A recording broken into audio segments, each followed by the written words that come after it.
De discrimination linguistique, plus largement la crise politique en Belgique, la presse internationale en fait écho. Ce matin encore, le quotidien français Libération en fait sa une. 3 pages y sont consacrées et celui qui rédige ces articles, c'est Jean Quatremer. Il est avec nous. Bonjour. Bonjour. Alors quand on voit encore ce nouvel exemple de discrimination linguistique, je vois déjà vous rigoler. Quelle image ça donne de la Belgique en France ? Une image catastrophique, et encore une nouvelle fois, et c'est bien le problème des Flamands aujourd'hui, c'est qu'ils apparaissent comme étant les bad guys de l'histoire, les mauvais garçons. C'est eux qui se livrent à des discriminations à l'égard des francophones. Les francophones sont mieux vus donc. Évidemment, puisque c'est eux qui aujourd'hui sont victimes de discrimination, parce que bon, là c'est une anecdote qui montre d'ailleurs au passage. C'est révélateur quand même d'un C'est révélateur climat. et surtout ça montre une certaine stupidité de la part de l'entreprise flamande en question, parce que la Flandre est une région riche qui pourrait presque se payer la Wallonie et Bruxelles et qui ne le fait pas, qui préfère rester entre elles, vivre sur elle-même, entre les gens parlant flamand, pratiquant la même religion, la même culture. Bon, c'est une vision du monde que je trouve quand même singulièrement étriquée. Mais ce cas n'est pas isolé, parce qu'il faut prendre un peu tous les cas de discrimination qu'on a autour de Bruxelles. Dire ce qui a choqué la communauté internationale, c'est l'affaire du One Code, le code du logement, qui réserve les logements sociaux aux gens qui apprennent le néerlandais. Voilà, qui apprennent le néerlandais. Il y a Zaventem, la vente de logements sociaux, etc. Il y a plein d'exemples. Interdiction de parler français, le bureau de dénonciation à Overijse, en banlieue bruxelloise, et ainsi de suite.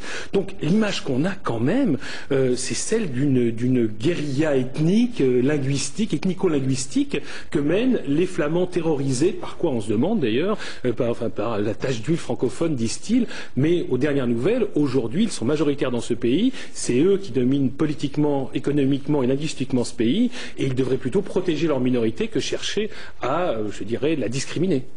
On reviendra, on a finalement un peu l'impression, Jean Quatremer, que maintenant il y a une espèce de surenchère, de provocation d'un côté comme de l'autre. Oui, absolument. Et surtout, on se demande encore ce que les deux parties du pays ont à faire ensemble. Clairement, pour la presse internationale, pour les observateurs internationaux, la Belgique est un pays en voie d'évaporation. Et dans l'éditorial de votre journal, d'ailleurs, les propos sont durs. On parle de mauvaises blagues, de nations malades. Oui, absolument. Parce que c'est pas une nation, c'est bien le problème. C'est un État dans lequel il y a 2 nations et une nation, je dirais, est née au nord et veut se transformer en État. Le problème aujourd'hui, je pense que le problème fondamental, c'est que les francophones croient qu'il y a quelque chose à négocier. Il y a une grande illusion chez les francophones. On va négocier une réforme de l'État. Il n'y a strictement rien à négocier. Les règles sont déjà établies par les Flamands. Les Flamands veulent cette réforme de l'État.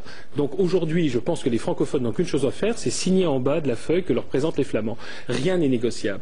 Donc la seule chose que peuvent faire aujourd'hui les francophones, quand on observe cela d'extérieur, c'est d'accélérer le calendrier. Mais pour le reste, vous croyez que la scission de BHV est négociable? Vous croyez que les Flamands vont accepter une extension de Bruxelles? Les francophones, les politiques francophones. Ils rêvent. Et alors quand j'entends les francophones aujourd'hui, les partis politiques, et quand on entend les partis politiques francophones qui continuent à parler d'agenda économique et social, etc., mais ils vivent dans un monde qui n'est pas réel, qui est en tous les cas pas celui des Flamands. Lorsque vous rencontrez des hommes politiques flamands, ils ne vous parlent absolument pas d'économique, de social, ils vous parlent de communautaire. Ils veulent cette réforme de l'État.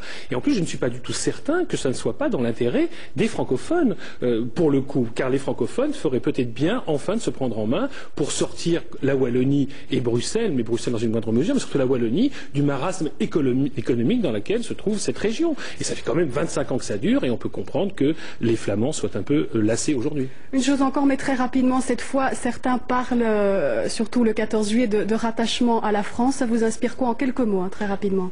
Très rapidement, je dirais que c'est pas hasard, peut-être si le terme a démissionné à 14 juillet, et si le 21 juillet dernier, il chantait la Marseillaise, il y a peut-être quelque chose de freudien là-dedans, non?